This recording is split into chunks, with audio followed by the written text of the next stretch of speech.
Bello, soit Sonia Petro, présidente de la fédération départementale du parti Les Républicains. Allez, 7h20 sur Guadeloupe Première. Sur les routes de l'info. À chaque minute, toute l'info. Guadeloupe Première. Et place tout de suite à la grande interview de Claude Danican. Bonjour Claude. Bonjour, je reçois ce matin Sonia Petro, adjointe au maire de la ville de Basse-Terre, présidente de la Fédération guadeloupéenne des Républicains. Sonia Petro, bonjour. Bonjour Claude Danican, bonjour aux auditeurs de Guadeloupe Première. La prochaine étape, c'est quoi? La mairie? Monsieur Danican, décidément, c'est une idée fixe chez vous. La prochaine étape, c'est l'organisation de la primaire en Guadeloupe. Non, je vois que vous mettez en place bien votre plan. Vous avez réussi à vous faire élire président de la Fédération locale des Républicains, président de l'organisation des primaires pour les présidentielles, et mieux, depuis peu. Vous êtes membre de la direction nationale du parti, et ça en moins de 6 mois. C'est beaucoup, un peu de temps. C'est peut-être la reconnaissance du travail accompli, la reconnaissance du fait que je suis une femme de conviction et de combat. Je crois que c'est juste ça. Oui, et ça devrait, au-delà des qualités qu'on peut vous reconnaître, oui. Une carrière politique, ça se construit petit à petit. On me voit maintenant, mais je suis quand même en politique depuis 2008. Ouais, vous êtes dans Je suis dans le giron politique depuis 2008. Vous êtes de la bonne école. Une très très bonne école, oui, l'école basse-terrienne. Alors, il y a donc, on l'a dit en préparation, l'organisation donc, des primaires, la présidentielle. Comment ça se passe? Quel sera votre rôle précisément à ce niveau-là? Alors, j'ai été nommée présidente de la commission d'organisation de la primaire en Guadeloupe.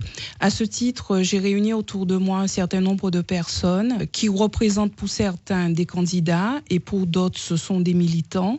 Nous sommes chargés d'organiser cette primaire. Alors la première chose sera de localiser les bureaux de vote. Il y en aura 44 dans toute la Guadeloupe. Donc les Guadeloupéens pourront aller voter les 19 et 26 novembre pour cette primaire de la droite et du centre. Comment ça se passe les négociations? Parce que pour le moment, la famille de la droite, je dis divisée, voire un peu éclatée entre l'UDI, les Républicains, ceux qui sont tenus à l'écart, tout ça. Comment ça se passe les négociations? On ne voit pas les choses de la même façon, vous et moi. Je ne pourrais pas dire que la famille est éclatée. Comme dans toute famille, il y a des discussions. Elle est unie, je n'ai pas dit ça. J'ai dit qu'il y a des discussions.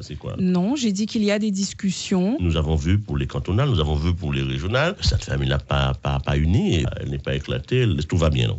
Je n'ai pas dit que tout va bien, je dis qu'on discute. La preuve, autour de la table, autour de la table de la commission d'organisation de la primaire, on retrouve des personnes de tous horizons de notre famille politique. Par exemple, on a Philippe Cholette, on a Aramis Arbaud, on a Lucas Desmar. On a des gens de tous bords de notre famille politique. Vous pensez qu'à la faveur des présidentielles, la famille va se reconstruire et qu'on va avoir recoller les morceaux, c'est ça? Non, mais je pense que la présidentielle sera un rendez-vous incontournable pour notre famille politique et qu'à la faveur de cette élection, notre famille va se recomposer comme il se doit. Y compris à Basse-Terre, vous allez taire les dissensions. Vous avez commencé à discuter avec Mme Panchard? Nous discutons des affaires de la ville de Basse-Terre. Il y a deux rendez-vous, on l'a dit, les présidentielles et aussi les législatives. Et là, on le sait aussi, vous avez des ambitions dans la 4e circonscription. Monsieur Danican, vous êtes un homme beaucoup mieux informé que moi. Informé, on le dira, c'est mon métier, c'est mon job d'être informé. Je ne peux pas dire que je ne pense pas aux législatives. Je dois y penser d'abord en tant que présidente de fédération, que je suis dépositaire des candidatures à l'investiture pour les élections législatives, puisque la commission nationale d'investiture se réunira très bientôt. Je sais surtout que le national vous pousse justement à être candidate pour une raison simple en tant que femme, puisqu'il y a une question de quota aussi, puisque aujourd'hui la législation veut que, en termes de parité, qu'il y ait des femmes candidates. Donc vous êtes, à mon avis, bien placée pour... Donc si je vous suis dans votre raisonnement, quand on demande à des femmes d'y aller, ce n'est que parce que ce sont des femmes. Non, monsieur Danican. Non, j'ai dit monsieur simplement, disons, la conjoncture vous est favorable à plus d'un titre. Notamment, vous bénéficiez notamment de cette situation.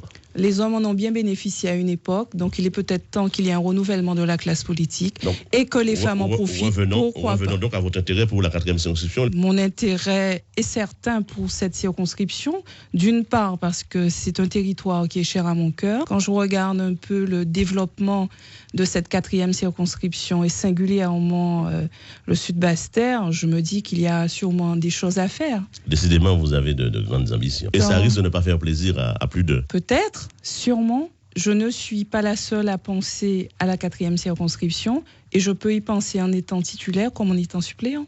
C'est vrai que la nouvelle loi vous favorise parce qu'il y a... Ah là là, ça risque, on dirait que ça vous embête, monsieur Danican. Vous êtes, la vous êtes nouvelle le loi, parce porte-parole qu'aujourd'hui, la des nouvelle hommes. loi écarte un certain nombre de personnes, par exemple des exécutifs ou encore un maire. Vous parlez de la loi sur le cumul des mandats? Voilà, donc ça vous favorise, c'est vrai, ça vous laisse le champ. Ça va permettre, il est clair que cette loi sur le non-cumul des mandats a été justement élaborée pour permettre un renouvellement de la classe politique et pour permettre surtout que les élus en place puissent s'occuper pleinement de la fonction pour laquelle ils ont sollicité les suffrages des électeurs. Que c'est vrai que dans toute la France, il y a un certain nombre d'élus qui occupent 3-4 fonctions électives et c'est souvent très compliqué pour eux d'embrasser toutes les fonctions. Vous serez donc face au sortant, Victor Lurel. C'est pas difficile cet âge, un pari un peu osé là. Monsieur Danican, déjà là, vous avez sauté plusieurs marches. Hein. 1, je ne suis pas encore candidate. Vous le savez. 2, si je le suis, je n'ai pas encore l'investiture. Ça ira, vous l'aurez l'investiture également. Si tout se passe dans ce sens-là, puisque vous semblez lire dans le marque de café. Non, je suis informé. La seule difficulté serait simplement d'avoir l'adhésion de votre famille politique. Et là, c'est moins évident dans cette circonscription-là. Nous allons procéder par ordre. Vous me posiez la question concernant Monsieur Victorin Lurel, le sortant. De toute façon, il y aura quelqu'un en face de Victorin Lurel, 1 ou 2 personnes, voire plus. Et dans les autres circonscriptions, comment ça va se passer également? De la même façon. Hein. De toute façon, pour cette législative, il y aura dans chaque circonscription un candidat investi, les Républicains, obligatoirement. Et ça, c'est déjà un signe de renouvellement de notre famille politique. Oui. Parce que lors des dernières élections législatives, ce n'était pas le cas partout. Depuis 2012, notre famille politique se reconstruit et nous sommes au travail. Sur le plan national, chaque semaine, il y a des conventions. Nous avons élaboré un projet que nous allons d'ailleurs, dont nous allons débattre le 2 juillet lors du Conseil national. Nous avons une ligne politique, nous avons un projet. Nous avons, je le pense, les meilleurs candidats sur le plan national au niveau des présidentielles. Je suis confiante. Et au plan local? Au plan local. Alors, concernant la présidentielle, régulièrement, la Guadeloupe a toujours été à contre-courant. Quand on votait gauche, ici on votait droite. Quand on votait droite, on votait gauche. Je forme le vœu que cette fois, les Guadeloupéens suivent ce qui va se passer au plan national. Et que s'il y a alternance, ce que j'appelle de mes vœux, vu la situation de la France, que ce soit que la Guadeloupe vote aussi dans le même sens. Sonia Petrou, merci et bonne journée. Merci.